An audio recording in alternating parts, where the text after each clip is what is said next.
parable, and for some reason it just kept reminding me of this guy that I see on social media a lot called Anatoly. Does anybody know who I'm talking about? He's this elite power lifter who is like a really kind of small guy. Do you know what I'm talking about? Yeah. Yeah. He always shows up in like a cleaner's onesie, and he's like wearing socks with his sandals. And he's like, oh, that's so cute. Why are you lifting with fake weights? You know? So I just thought I would show you a clip from this guy because he was on my mind the whole time I was reading this. It's nice weight, by the way. Oh, good. Yeah, good job. May I try with you? With this? No, it's too dangerous for your lower back. I will try.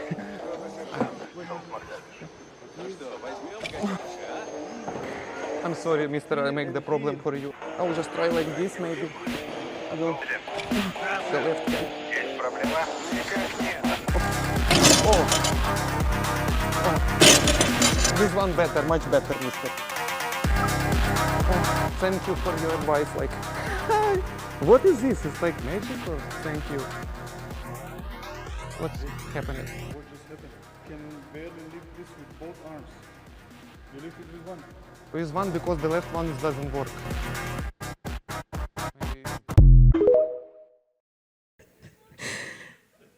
That guy just sat there for minutes after that in the longer version, like questioning all of his life choices after that happened.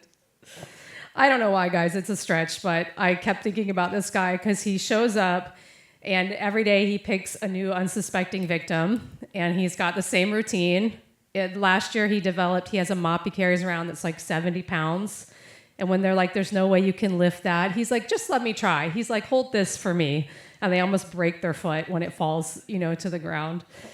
And, they have all kinds of responses to him. Some of them are dismissive or defensive. Some of them mock him. Some of them laugh and are playful with him. Some of them seem motivated. They're just like fist bumping and like, man, they're just like, I got to get to work, And others like this guy, they just question their whole life. And they're like, I think leave the gym and never come back again, basically, after this happens. And similarly to this text, I'm just going to milk it for a second. You okay with that? The message is always the same. Anatoly is stronger than you. But the reaction is always different. And for me, this parable in some ways is like this reaction video. We've been seeing Jesus begin to perform miracles, and he's teaching the disciples about how to proclaim the coming kingdom of God, how to demonstrate the power of the kingdom, how to distribute the goods of the kingdom to the people that they come into contact with. And we've been seeing all kinds of responses from that. When Kaylee, talked about the feeding of the 5,000, people were in awe. They were like, how did this happen? How did we have this many people and like some fish and loaves and we had all of this left over? And they wondered, is this the Messiah? At times when he performs miracles, we see people who they seem to get it in their heart, like, oh, he is Messiah.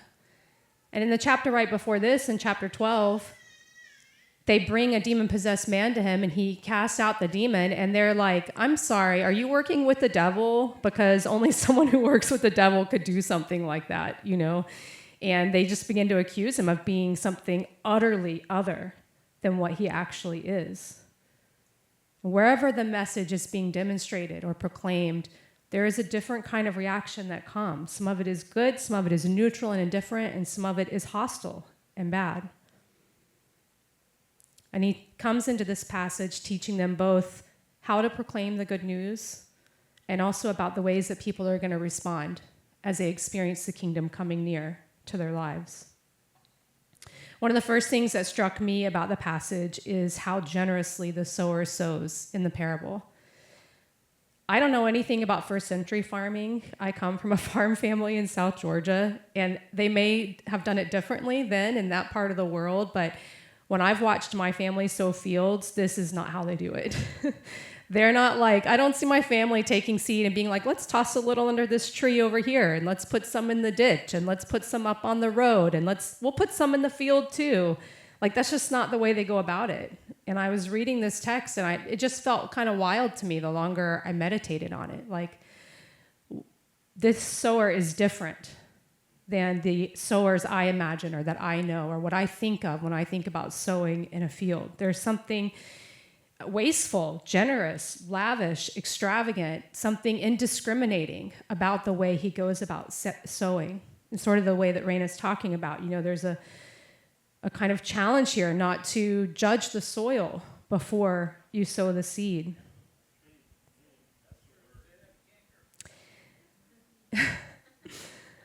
It reminded me of a show like Shark Tank. I just thought like this version of Shark Tank would be like where every idea gets $1 million.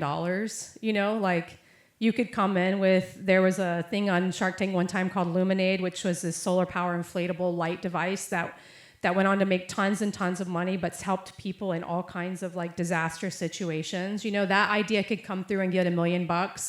And then some guy could come in and propose something like air in a jar, premium air collected from exotic locations. It's perfect for people who want to breathe a different vibe without leaving their house. Like that idea could get $1 million too, or some guy could come in and propose like, mystery cereal, like the box doesn't have a label, it's different every box you get, and he bankrupted his last 3 companies and the sharks would be like, yeah, you get $1 million too, just that's the kind of vibe I got when I was reading about this sower who he just sows everywhere, generously, lavishly. It didn't make sense to me.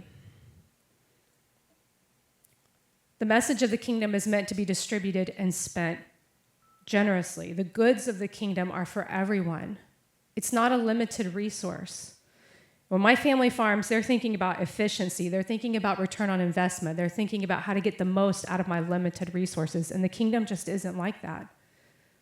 The message of the kingdom and the goods of the kingdom, it is an unlimited resource that exists for every person that's made in the image of God. In the text, there's this challenge not to prejudge the soil. I've told you this story before, but years ago when I was on Outreach with Created, we've done all kinds of like street outreach and club outreach, and Essence works with them now. They do things differently now, but this was just like a wild thing that happened. And we were at this particular club. Some friends of mine were going one night, and this happened to be an all-black strip club in town.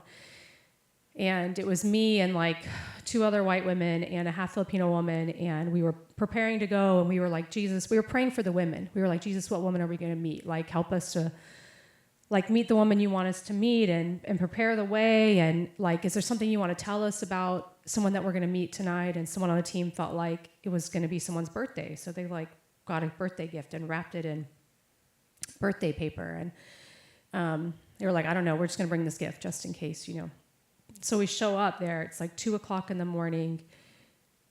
It's packed out. There's just cars everywhere in the parking lot. And one of the women on the team, there was a particular woman that we were hoping to see that night that we had known. And she was up at the door sort of asking and waiting to see if she could go and talk to her. And a couple of us were just standing in the parking lot. And we're standing there, and we open the trunk. And my friend's like, oh, my gosh, I forgot the birthday gift. And we're like, it's okay. Like, let's just wait and see what God does, And we're just standing there, and a few minutes later, there's this middle-aged man, this African-American man, and he comes over to us, and he's like, what are you doing here?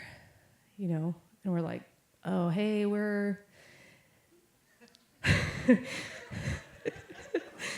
we came to talk to women. We come here in the middle of the night to remind women they're seen by God and loved by him, and it's the thing we do. And he's, got a furrowed brow like me, and he's just looking very serious, and he's genuinely like moving dirt with his feet and looking at the ground and looking at us and just very earnest. And he's like, what did you just say to me? What are you doing here?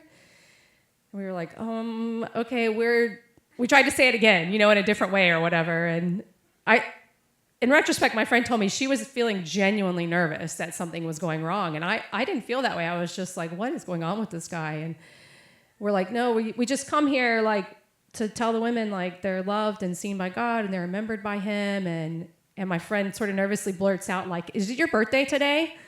And he was like, what? He was like, why would you ask me that?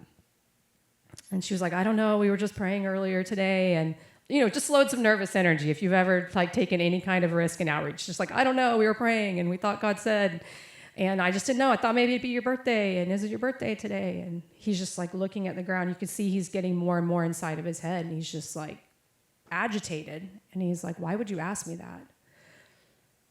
And we just sort of looked at each other, and we're standing there with like awkward silence. And he goes, it's actually my wife's birthday today. And we were like, oh, dang. We were like, well, yeah, we're like, tell her happy birthday. We were like, well, maybe God wanted you to know, like, he still sees you and your life, and he's still available to you too. And he was just sort of wrecked. I mean, at one point, another guy comes in the parking lot he hasn't seen in months, and he's like, hey, Bob. The guy's name wasn't Bob, I don't know, but he's like, you got to get over here and listen to these white women talk about what they're doing here. And we're like, what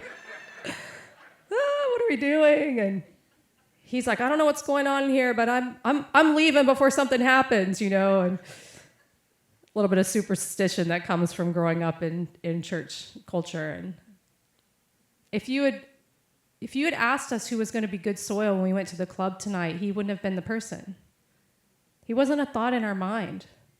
I mean, truthful, we could have listened to God for another hour before we went, and we may not have pictured the man in the parking lot as the person that was going to have some kind of good stuff in the soil that was going to be open to a moment when the kingdom showed up. He gave us money. He actually came for the same woman that we came for. And he just gave us the money and said, can you be sure she can pay her bills? And he left, But I just think I still get caught up trying to judge the soil around me in the life of my family members and my neighbors and my friends. And I think about those of you who've been on campus and you've been out there doing new student outreach for a couple of weeks now, and you're starting your Bible studies, and just what a testament it is for you guys to just stand out there and invite anyone and everyone and give them an opportunity. It's just to be generous as we sow the goods of the kingdom into the lives of those around us.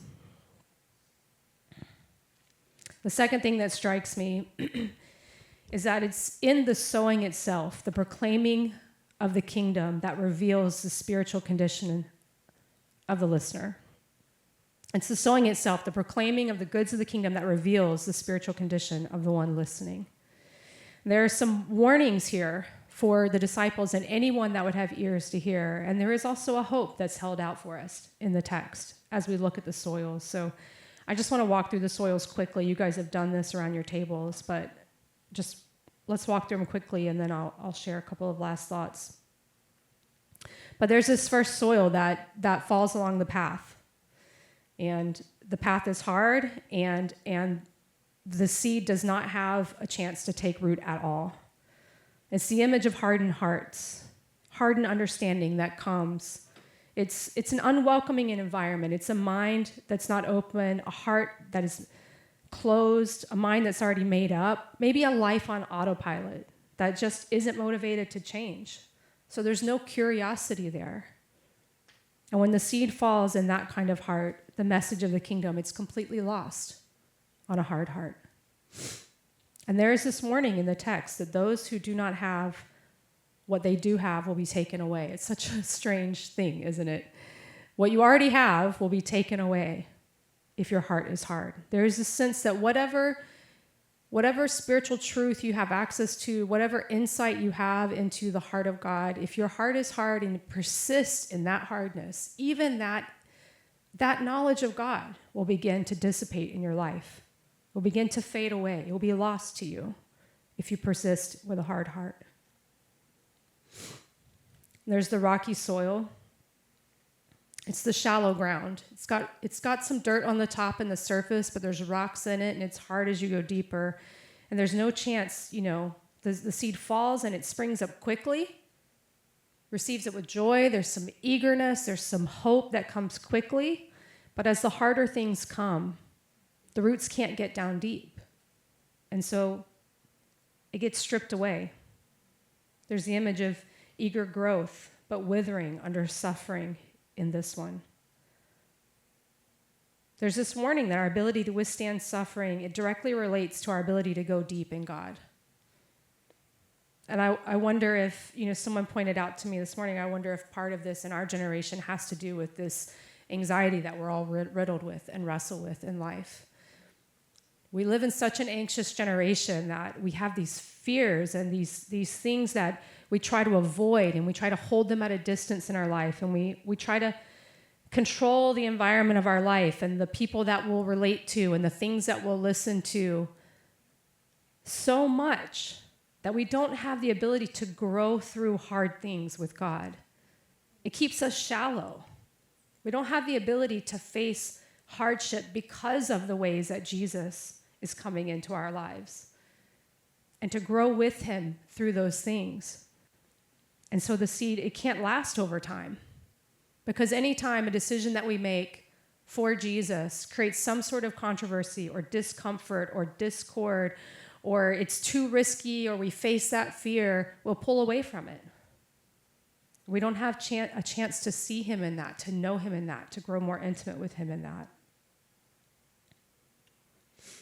There's the thorny soil. It receives the seed, it grows, but there's competition in the soil. There are things that already exist in this third soil that when the seed gets in there, it can grow.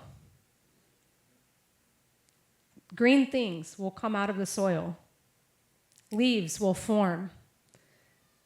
But like you were talking about earlier, if the competing things that are already in the soil aren't pulled out, if they aren't tended to, eventually it will just choke out whatever life there is, and fruit won't be able to come in this environment.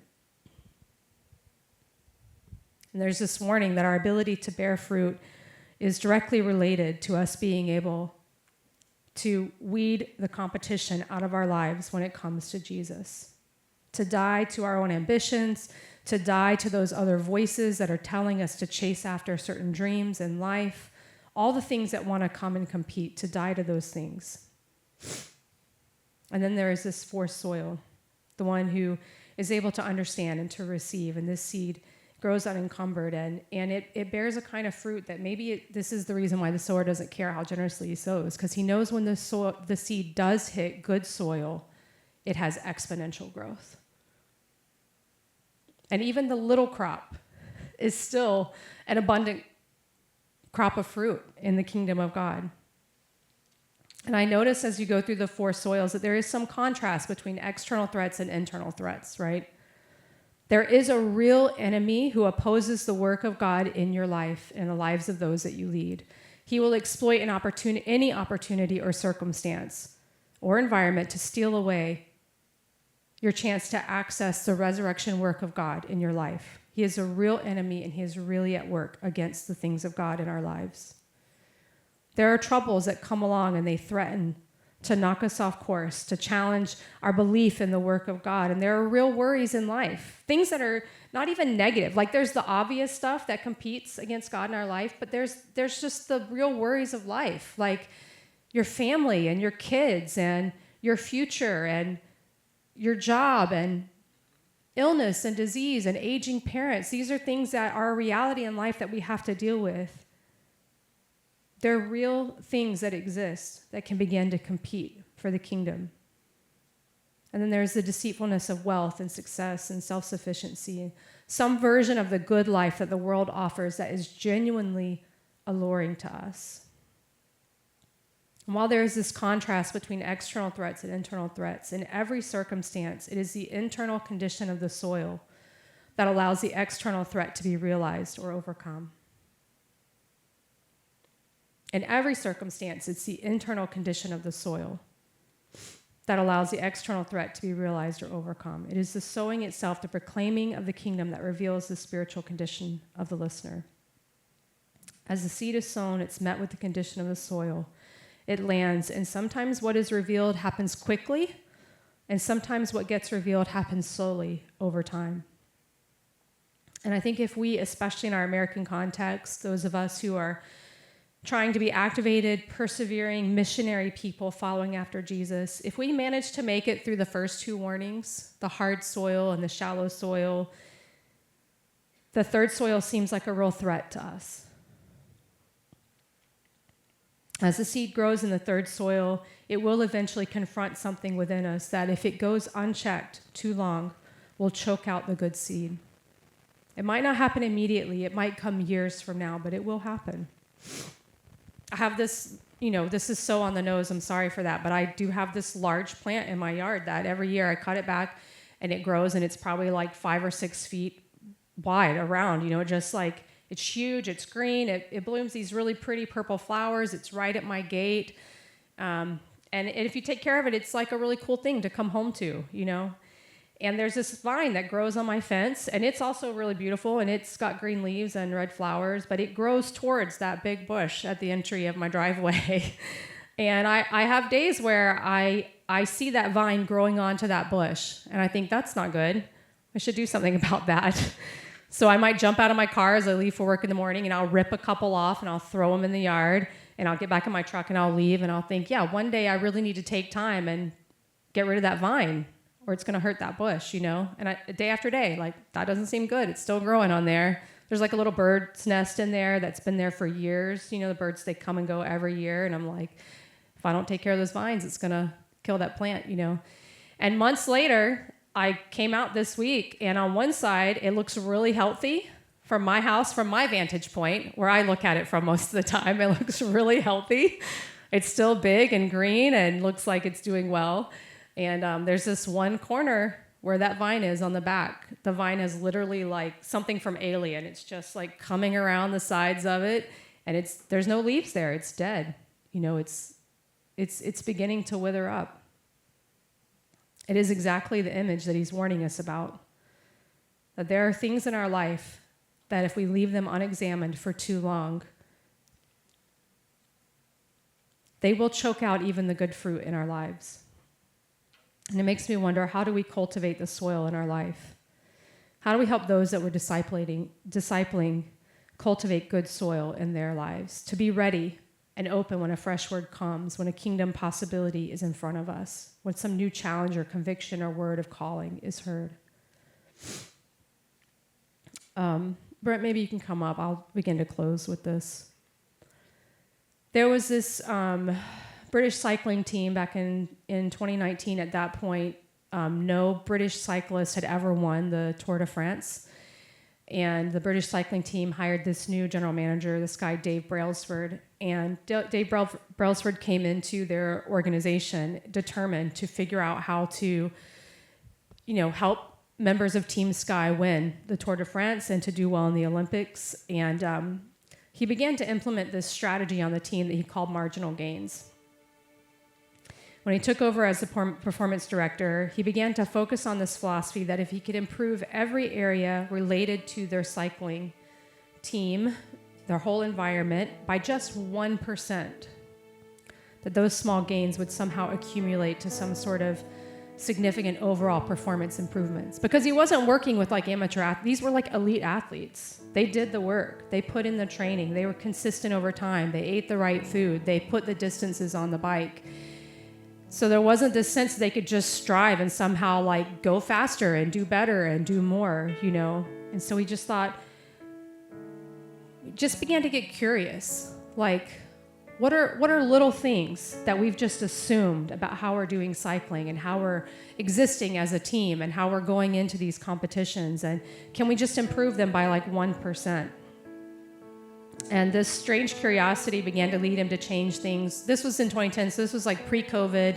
This was cardboard beds at the Olympics type of thing, And so he began to do things like bring custom mattresses and pillows for his team to every competition event. Or he began to run hand washing workshops, to have people from the medical field to teach his team how to properly wash their hands so that they wouldn't get sick during competitions or trainings. And they changed to some sort of bacteria-free paint in the trailers that transported their cycles that was white so that they could catch extra dust that might get into the gears of their bike. Just began doing weird things. They were trying different massage oils and gels to see could they help people recover better. optimizing their travel schedule, personalized nutrition plans. They invented a kind of heated short that the guys could wear between warm-ups so that their muscles wouldn't cool off. They just began to get curious, like, what are all the little things that we've assumed that we haven't questioned in a while? The results were astonishing. The British cycling team went on. He gave them 5 years to become like a truly competitive team that could win a gold medal. And in 2 years, they went on to dominate the Olympics. And they began to win the Tour de France multiple times, over and over and over again, breaking records that seemed untouchable to them. I'm drawn to the story because of the hunger that was needed for this level of ruthless inventory that the team began to do, to care about things that other teams didn't care about, that didn't seem important to other people, to put things on the table that were assumed to be good or not important or inconsequential, and to examine them and to wonder, is there something here that we should do differently? I think the danger for us as we walk with Jesus for a long time, particularly in this third soil, is to begin to assume that we know his heart about certain matters, so we don't ask anymore. To assume that he's at peace with things that have grown in our lives over time in the same way that we have made peace with them. The sentiment of like, it's just who I am. It's just how I am. It keeps us in soil 3.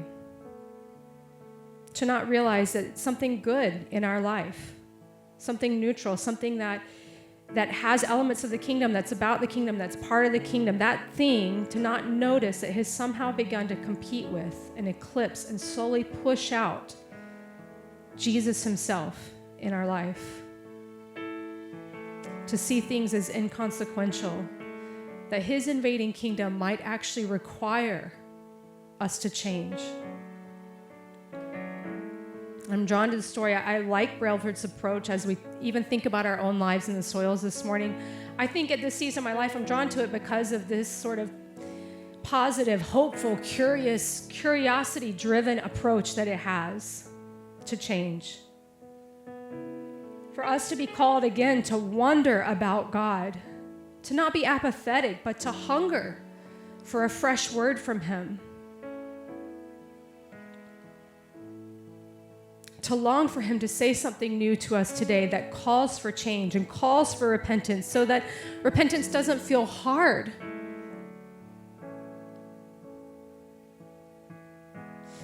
The hope of the fourth soil is that we don't have to be trapped in one kind of soil. We're probably different soils at different times in our lives, and there are probably areas of our lives, places in our lives where we've been open and curious, and we've done some ruthless inventory, and we've been good soil for change that Jesus has wanted to bring. And there's something about the kingdom that maybe shines through in our lives in that place.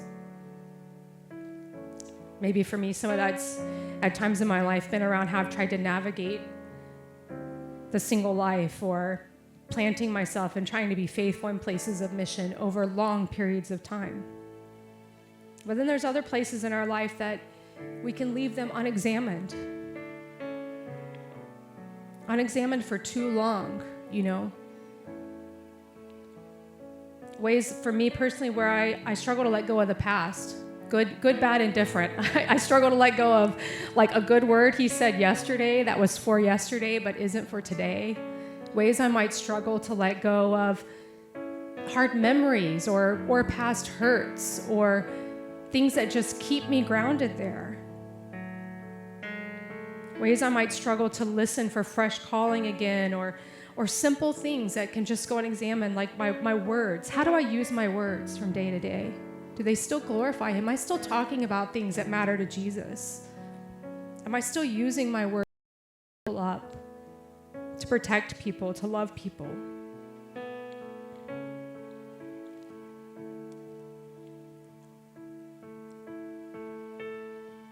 I think the warning of the third soil is that anything that has been left unexamined in our life too long by Jesus can choke out all of the good stuff that grows in our lives. Doesn't have to, but it can if we don't let him come and keep examining us.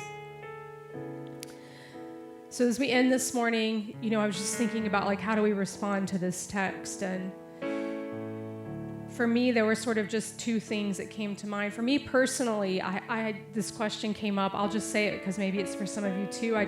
Do I talk about the kingdom enough with those in my life? With my neighbors and my family, or do I withhold because I'm not convinced of their openness? And I'm not talking about just straight up evangelism, although that's a part of it. Like we have to say the gospel to people, but do I talk about what God's doing in my life, how he's challenging me? Are my conversations still seasoned with signposts of the kingdom and the hope that the kingdom brings? And secondly, is there still a regular place of confession and repentance where I have a rhythm of doing a ruthless inventory of my own life, just to open it up and say, Lord, even the things I've just assumed, like, is there something I'm missing that I haven't brought to you in a while that you want to talk to me about? So as we close today, I'm just going to give us a little bit of space to do that, to give you a minute to listen to Jesus, to ask him, like, Jesus, what's going on in my soil? What is the condition of my own heart like? Are there people in my life that you've sent me to, Jesus, that I've been too withholding from?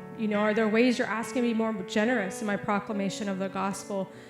Or is there something in the soil that's choking out your word in my own life? I'm just going to give you a minute to reflect and maybe even to challenge you to come up with an I will statement for this week in response to Jesus this morning. What's one thing this week Jesus is asking you to do? Because I think that word about understanding is important. That it's one thing to have the moment where we wrestle, but to have a commitment to obey Jesus in some fresh way in this week. So I'm going to give you a minute to listen to him. And then I want you to just turn and share with someone at your table, if you will, just like a quick I will statement, something Jesus is leading you into. And as we get led into communion, we can just invite Jesus to come and lead us this morning. And so Jesus, we open our hearts to you.